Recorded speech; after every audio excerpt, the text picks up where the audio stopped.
వృషభ రాశి అంటే కృత్తిక 2, 3, 4, రోహిణి 1, 2, 3, 4 పాదాలు, మృగశిర 1, 2 పాదాలుగా వృషభ రాశి వృషభ లగ్నానికి చెందినవిగా ఉంటాయి. ఈ యొక్క వృషభ రాశి వారికి ఆదాయం 5, వ్యయం 14, రాజపూజ్యం 5, అవమానం 4. గ్రహయోగం బాగున్నందువలన ఈ యొక్క వృషభ రాశి వారికి పట్టిందల్లా బంగారమా అన్నట్లు ఉంటుంది.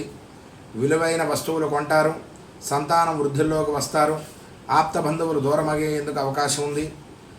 ఈ సంవత్సరం చివరిలో ఊహించని సంఘటనలు జరుగుతాయి. అదేవిధంగా శని లాభంలో ఉండి లగ్నాన్ని, పంచమాన్ని, అష్టమాన్ని చూడడం వలన దుర్లాభాలు, సంతాన అభివృద్ధి, సర్వకార్యములలో జయము, రాజ్యములో రాహు ఉండటం వలన వృత్తి వ్యాపారాలు బాగా కలిసి వచ్చును. గురుడు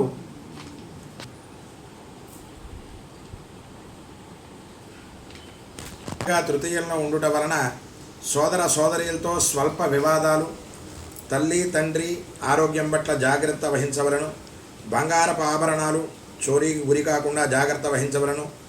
రాహుకేతు పూజలు 16 గురువారాలు శనగలు యథాశక్తిగా ఆవుకు పెట్టడము, లేదంటే ఆలయంలో ఏదైనా ప్రసాదంగా చేయించి పొందడం వలన గురుబలం ఏర్పడి ఈ దుష్ప్రభావాలన్నీ కూడా తగ్గుతాయి.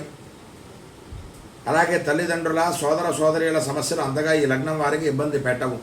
కాబట్టి వృషభ రాశి వారికి ఈ విధంగా ఆ యొక్క రాహుకేతు పూజలు, అలాగే 16 గురువారాలు గురుడికి శనగలు ప్రసాదంగా చేసి పొందడం కానీ ఇట్లాంటి పరిహారాలు చేసుకుంటే ఆ యొక్క గురుబలం కలిగి మంచి ఫలితాలు మనకు కలుగుతాయి.